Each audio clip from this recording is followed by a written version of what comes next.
आज आपण बघणार आहे जेवणाच्या ताटाला लज्जतदारपणा आणणारी शेवग्याच्या शेंगाची आमटी.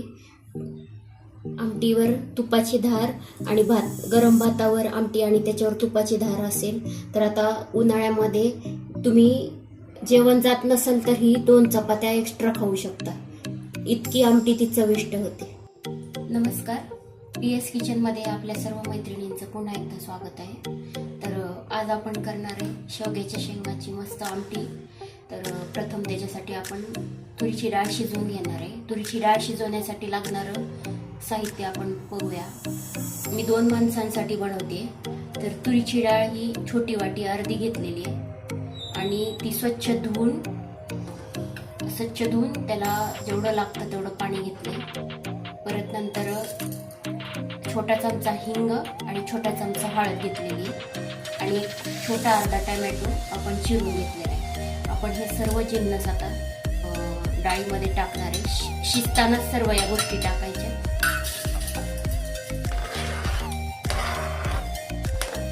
आणि आपण कुकरला मस्त 3 शिट्ट्या करून मऊ शिजलीपर्यंत शिट्ट्या करून. आता आपण 2 माणसासाठी 2 शेंगा घेतलेल्या आहेत शेवग्याच्या आणि त्याच्यासाठी लागणार आहे चवीनुसार मीठ आणि गूळ. आपण ह्या शेंगा कट करून घेऊन शिजताना त्याच्यामध्ये मीठ आणि चवीनुसार गूळ टाकणार आहे. गूळ टाकल्यामुळे शेवग्याच्या शेंगाचा उग्रपणा कमी होतो आणि आमटी ही चवीला छान लागते. आणि शेंगांच्या ह्याच्यामध्ये गुळाची चव उतरल्यामुळं शेंगाला पण एक वेगळीच टेस्ट येते. आपण शेवग्याच्या शेंगा आता शिजवून घेणार आहेत 80% आणि 20% आमटीत उकळून घेणार आहेत. मग त्याबरोबर शिजतात आणि आमटीमध्ये शेंगांचा अर्कही व्यवस्थित उतरतो. आता आपण याच्यामध्ये मीठ आणि गूळ टाकून याला 80% शिजवून घेऊ. आमटीला फोडणीसाठी लागणारं साहित्य आहे जिरे, मोहरी, परत चवीनुसार तिखट घेतले 1 छोटा चमचा, 1 छोटा चमचा गोडा मसाला घेतलाय, 1 छोटा चमचा गरम मसाला घेतलाय, चवीनुसार मीठ, डाळ घोटून घेतलेली आहे आपण,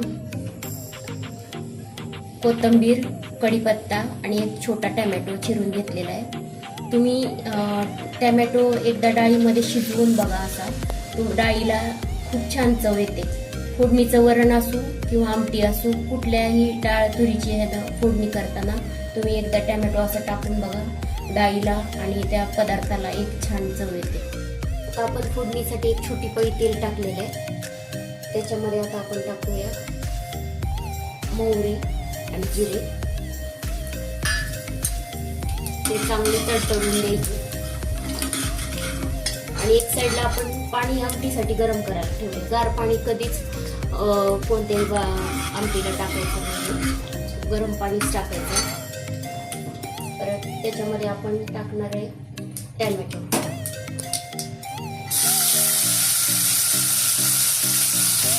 कढीपत्ता.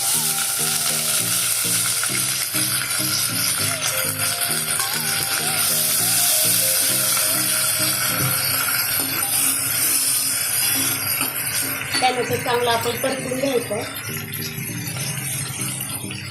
आता आपला टोमॅटो परतून झालेला आहे. आपण त्याच्यामध्ये तिखट आणि हे मसाले टाकूया.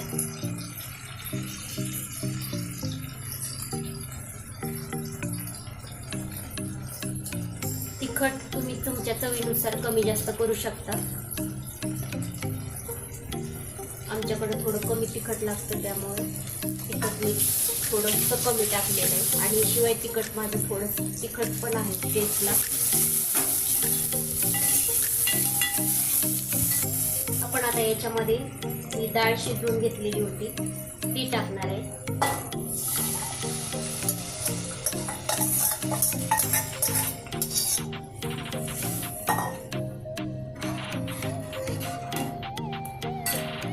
आणि शेवग्याच्या शेंगा शिजवून घेतलेल्या होत्या ते आपण याच्यामध्ये टाकणार आहे.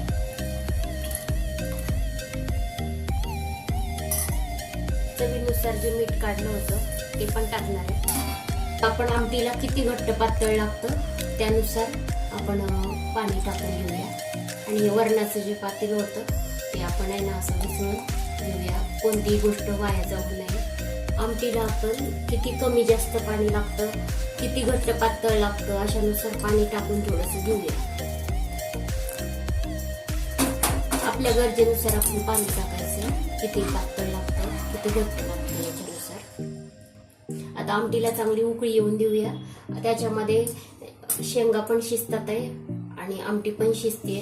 आता आमटीला छान उकळी आली आहे. आपण याच्यामध्ये थोडीशी कोथिंबीर टाकून घेऊया आणि आमटीला बघू शकता तुम्ही मस्त तरी पण आलेली आहे. आता आपली आमटी खायसाठी तयार आहे, तुम्ही बघू शकता. आणि माझ्या चॅनलला लाईक करा, सबस्क्राईब करा आणि बेल आयकॉनचं दाबा.